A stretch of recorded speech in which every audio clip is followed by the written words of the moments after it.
Welcome back to popolitickin.com, your home for self-help meets hip-hop. This is another episode of Wrestling _ Hip Hop. I'm live with my homie PB Smooth. How you doing, bro? Good, bro. How's it going? Welcome back to Pole. Good, man. I heard Soulja Boy told me you got your name from him. It's funny. I was actually watching his interview with the Breakfast Club today because that shit always makes me laugh. Oh yeah, that shit was funny. He was talking about how he invented Drake and all these other guys and whatnot. Now I'll be thinking because when I hear your name, cause I know it means PB means pretty boy, right? Yeah. So I'll be thinking that pretty boy swag. So he got. Oh yeah. Now I got that nickname when I was in college just because of the way I would dress and always having a haircut every week and manicured nails and stuff like that. So how you used to dress? Why? I was rocking whatever. Back then we had on Prada sneakers. All my clothes were just ironed and fresh. I always was dressed to impress. So it kind of fit the bill. It's my personality. So how were you getting money in high school and college back then? What was you doing? I was a college athlete, so I really didn't have to pay for anything. I said, what'd you think about how the athletes now they can get sponsors and shit now? I think it's amazing, bro. I was actually part of a class that won a lawsuit against the NCAA, or was it EA Sports for the video game, the NCAA basketball 2000. The one with Ed Bannon? What? The one with Ed Bannon or Charles Bannon? It was the O'Bannon brothers, right? They was a part of that too. That one. I don't remember exactly who it was, but hold on, I'll show you real quick. Yeah, I think that's the one with the O'Bannon brothers. So it was this game I was in, right? Okay. So when I played at Hofstra or whatever, so what they did was they took our likeliness and used it for the players and stuff, but they didn't put our names in it. So because of that, we won the lawsuit and I got paid out a stack off of that. So but they didn't have your name in it, how did you know it was you? It had dreads and stuff, or how did you know? So pretty much what they did was they took stuff from the roster. So I was at Hofstra University. I was a freshman from New York. I'm obviously a black dude. They had my height and weight. So they had all that stuff in there, but they just didn't have the names. Yeah. The only person that would really get looked at to get paid for was probably Blake Griffin because he was on the cover. And this was after he got drafted and whatnot. Yeah, hopefully, like I said, I like it, man. That means shit. Hopefully they get more money. I know P-Son got a $2 million deal, Master P. Oh, yeah? Mm-hmm. He already got a deal. He didn't even play yet. I think he's a freshman, but he already got a $2 million sponsorship. People make money off of athletes all the time, so it's only right. All right, so I want to, you was kind of talking about your college career, so I see you used to play basketball. Yeah. What position? Power forward. Okay, that's what's up. So how did you get involved with wrestling? I've always loved wrestling, but I didn't know about the independent scene until I was in grad school just because I only watched WWE and I didn't have any friends that were into wrestling like I was or knew about it and whatnot. So pretty much when I decided to finish my master's degree instead of go play overseas, one of my friends that was working with me in the rec center, she was friends with a girl that was dating a local wrestler. So I ended up going to a show. I ended up meeting Matt Hardy that night. And then I just kept going to shows and I eventually asked them about reffing and they were like, nah, you too big. You need to try out to actually wrestle. So Here we are. That's why I actually was talking to, I don't know if you know this guy interviewed Nuck Nuck, and I was telling them, I was like wrestlers can't be too big because I think it kind of the referees can't be too big because I think it take away from the wrestlers if they too big. I never seen too many real big referees that I could think of. Yeah, no, it definitely does take away. So I learned very quickly if I was going to get involved, I had to be a wrestler. Now you 6'9"? Yeah. And you was trying to be a referee? Yeah. I was nervous. I didn't know what was going on. So, just trying to finagle my way in there. All right. Then so where did you you kind of tell us the background. So where did you end up training? I trained at Pro Wrestling Rampage School in Erie, Pennsylvania, where I was going to school at. I stayed there for about a year under Aaron Draven. And then I started training at AIW school in Cleveland, Absolute Intense Wrestling. And head trainers there were Johnny and Candice Gargano, who are both now in WWE NXT, I believe. And I trained there for about a year and a half, start working shows with them, and then my name just started like building from there. And then, like, I know you said you had your master's, and I see you got a bachelor's in communications and a master's in organizational leadership. So you did all your education first, then you got into wrestling, or was you doing it at the same time? I was at the tail end of grad school when I started training. And I'm actually happy I did that because there's a lot of things I learned in school about like business and things that actually applies to being an independent wrestler and building your own brand. So I'm actually happy I did that. And I think that should be the way for a lot of people if their bodies can hold up and they're young enough to just start pursuing it after. Y'all gonna say, are you just wrestling, or you got a corporate job you do too? Yeah, I mean, I have some other money I make on the side. I'm taken care of. You know, I got my 401k and all that kind of stuff. But the goal is to wrestle full time, so I'm working towards that. All right. Then how would you describe PB Smooth to the people? It's very simple. PB Smooth is a playboy. He loves women. He wants to whip somebody's ass and go take their girlfriend. Oh, so you Mr. Still That Girl? Yeah, pretty much. So what kind of music you be coming out to? You come out to Trey Songz or something? Now I come out to Albie Shore. For real? Yeah. What song? Night and Day. What? All right. That's my favorite. I'm bringing something completely different to the table. You know what I mean? I'm bringing that urban playboy vision that they never seen. You know what I mean?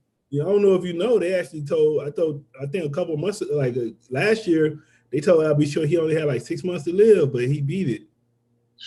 Hey, he was sick for a while. He actually, because I followed him on Facebook, so he's actually better now, but he was sick for a while. So reach out to the homie. Hopefully we can get him to sing for me then. And then, so how would you describe your wrestling style? Athletic powerhouse. You know, I like to throw people around. I'm pretty quick and agile from like my basketball days, but I'm not really into like the whole like the flips and all that and the dives and stuff like that. Like that's cool, but I save that for other people. You know, like people want to see me just knock people on their ass, so that's what I give them. That's what's up. And then, are you a heel or are you a fan favorite? At this point in my life, I'm actually a baby face. I really am. Like I didn't think it was going to go that way, but the way that the world is going and times is changing, they love the tall black dude that's just whipping ass and putting on chapstick. You know what I mean? And then, do you ever? You were saying you the pretty boy, so do you incorporate any like Rick Rude or Val Venus? You incorporate into their style into your wrestling, or like who influenced you? Nah, I'm an urban playboy. I do things my way. I don't really try to take anything that I've seen before because that wouldn't be who I am. You know what I mean? Like the Pretty Boy Smooth character is the extension of who Pretty Boy Smooth is. Because like that was my nickname before I got into wrestling. You know what I'm saying? Like I was already about that life. So nobody can like show me how to do that but me. So I'm at a point now where I'm just like trusting myself and doing what I think feels right. And then, were you a fan of wrestling before? Yeah, absolutely. I always loved wrestling. I just only knew about WWE because that was all I saw on television. I didn't know about the independents. So who's some of your favorites growing up? The Rock was one. Undertaker. I really like Test and Shawn Michaels. Those are my favorites. Was it the black wrestlers influenced you? I don't even know if like we can use The Rock at this point when I was growing up because he was more viewed as like a Samoan guy, I guess. But like K Quick a lot.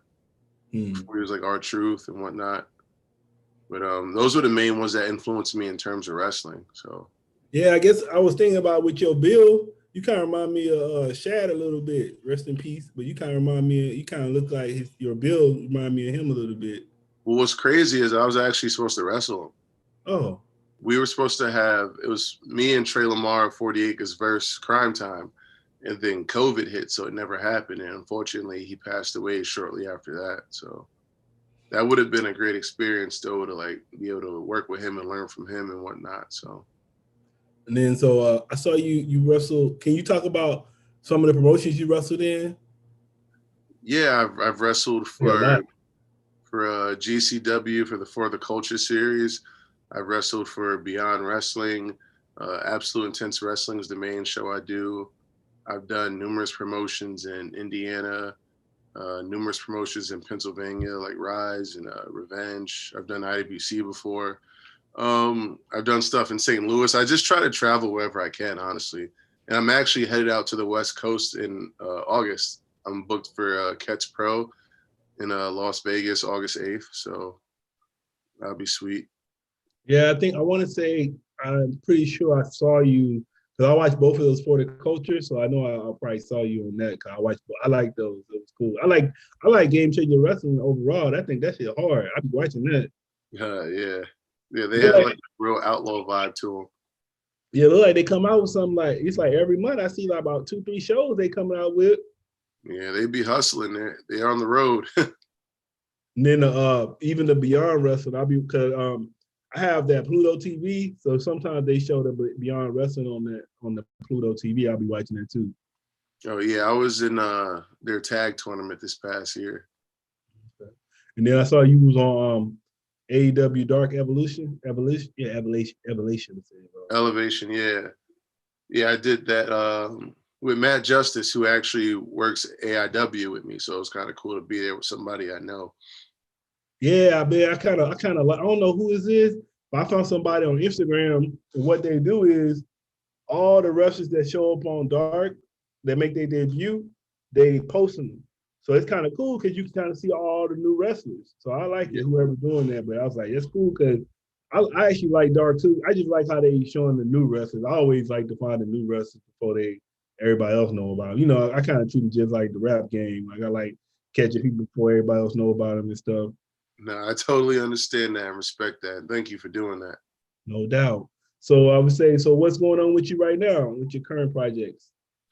I got some promo videos and things I want to work on, but my biggest thing coming up right now is at AIW. We have the Chandler Biggins Memorial Tournament, July 30th.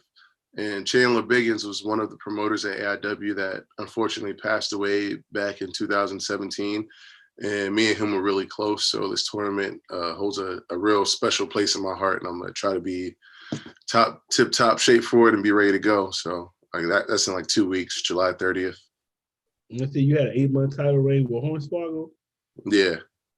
So that must mean you just whooping ass and he probably just came in at the end or something. I mean, you'd have to go back and watch some of those matches. They were very unique, and it was something that I learned a lot from. Hornswoggle was a guy that, Swoggle, excuse me.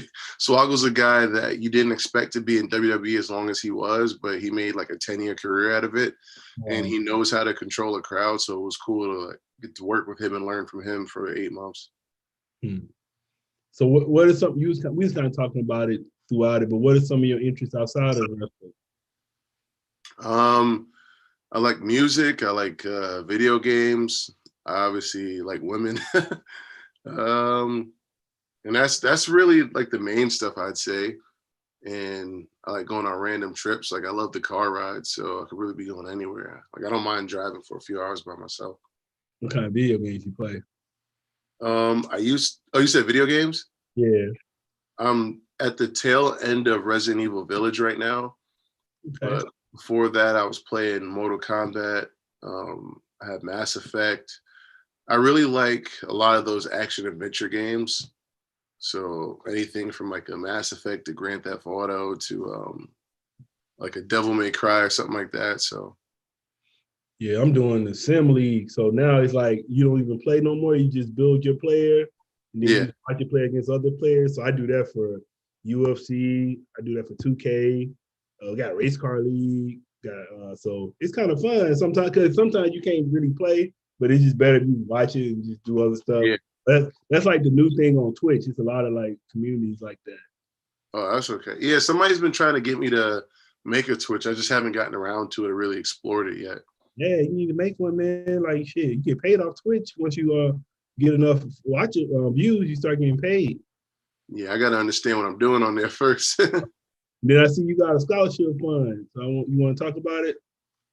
Yeah. So the PB Provides Scholarship is one that I started at Mercyhurst University, where I graduated from. Pretty much what it's looking for is to find an African American student that wants to major in communication, like I did.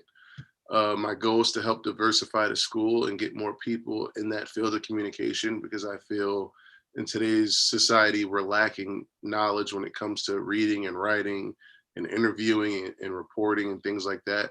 So I feel like that's a very underappreciated major.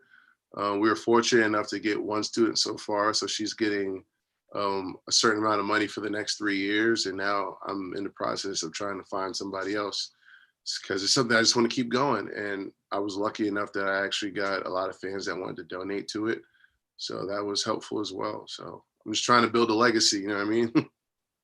It's cool, man. That's dope. That's tight. That's the tightest thing out of everything.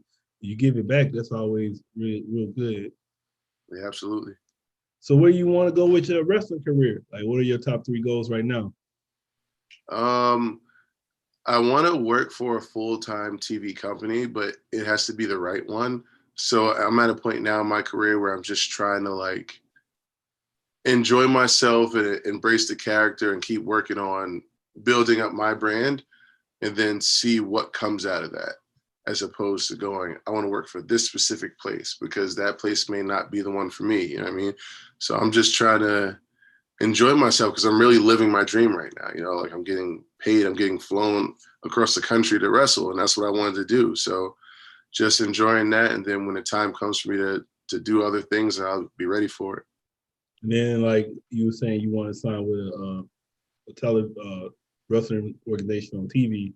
Would you change your character, or you want to get signed as PB Smooth?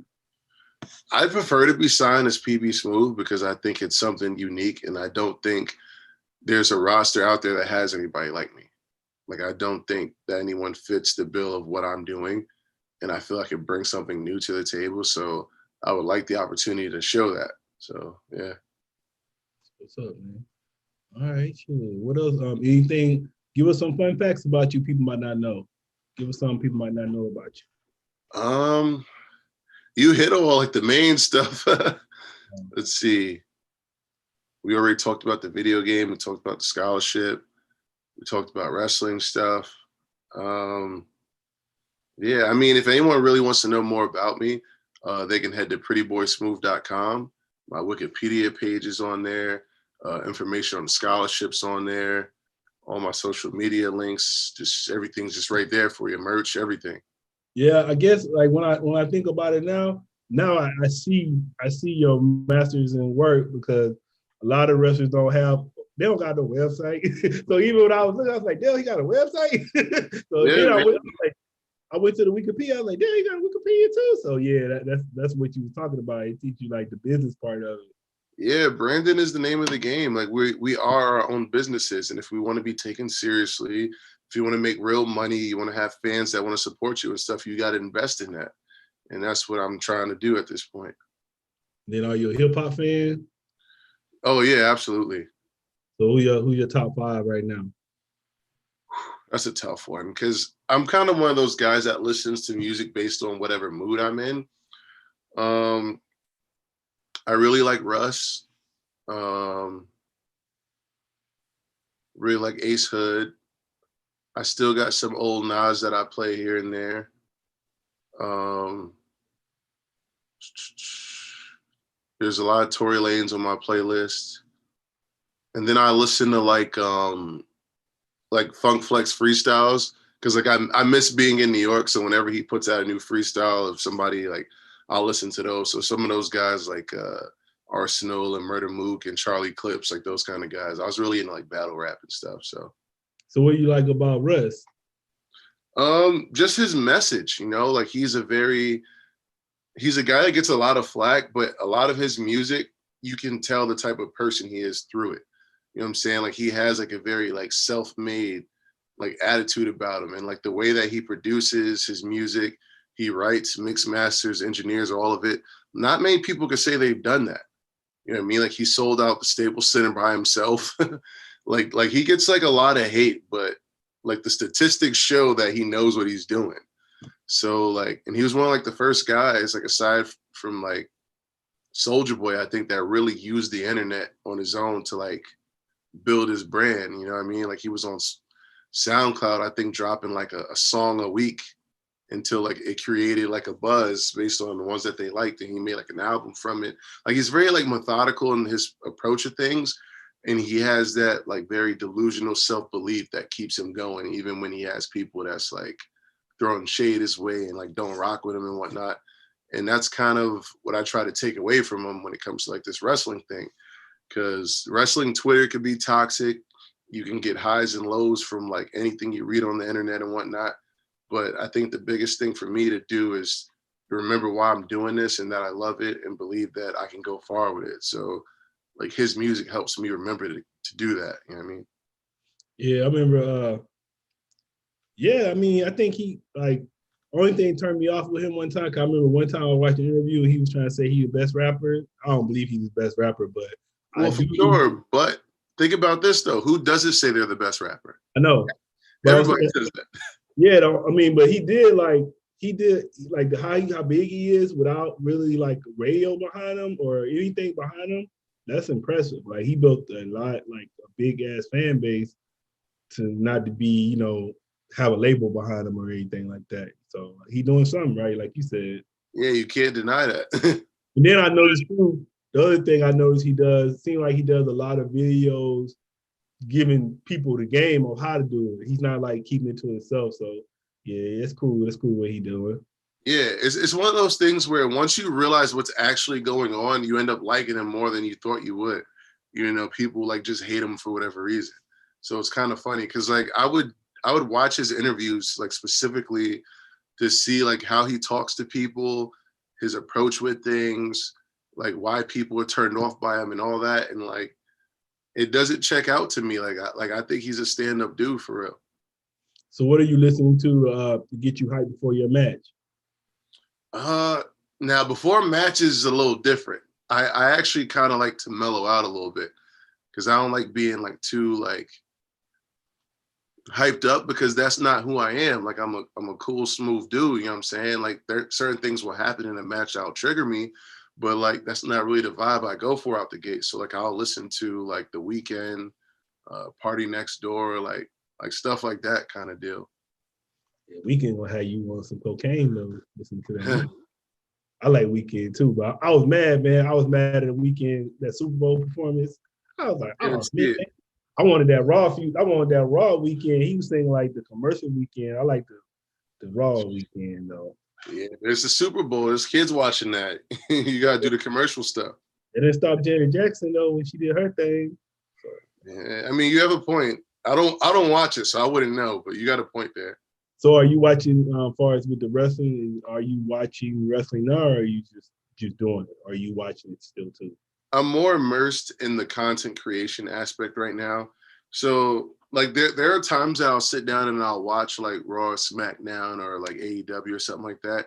But it's not as frequent just because I'm really focused on building my own brand. And I feel like if I'm watching too much TV, I'm not going to get on the TV one day. You know what I mean? So like, unless it's for like study purposes or whatnot, like I don't really have the time to do it. Mm. And then have you been over, have you thought about any overseas promotions? Like, you got New Japan or AAA, like you thought anything? I would love to wrestle in the UK. I mean, I don't have any like connections there or anything like that. And maybe when the borders open, I'll try to reach out to some places, but like I would love to wrestle in the UK. Yeah, I'll be watching the NXT UK. It seems like they strikes harder or something. Yeah. It's almost kind of like the Japan wrestling, but it seemed like Japan kind of focused on grappling a little bit more, but it seemed like UK focused more like on strikes. But it's both. It seemed like it's kind of strong style still, both of them when I watch it. Yeah, there's a lot of people that wanna do strong style but don't really understand it.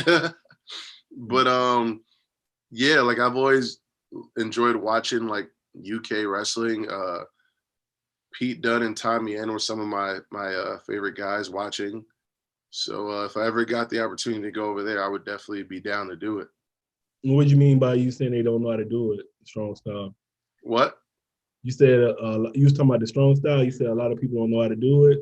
No, I feel like a lot of people in wrestling anyway have different misconceptions of what strong style is, but I've never like been to Japan or been trained that way and whatnot. So I don't like, you know what I'm saying? Like, I don't like really speak on stuff I don't really understand. You know what I mean? Yeah, I feel you. All right. So what would you like to say to your fan? Well, first off, what advice would you give to someone that wanted to be a wrestler? Have thick skin. Take care of your mind and your body, and get a good trainer. I think a lot of people aren't trained effectively, and it'll show sometimes. So I think if you get like the right trainer to make sure you know how to do everything properly, like you'll have a solid foundation so that you're safe in the ring. You know, you're taking care of yourself, you're taking care of your opponent. Um, you know the ins and outs of how to do things, and yeah, I mean, I think that would be a good start. And then when you was talking about earlier, you said you went to 2 different schools for your training. So what made you go to a second school? Because you can always be a student of the game. Like no one ever knows too much.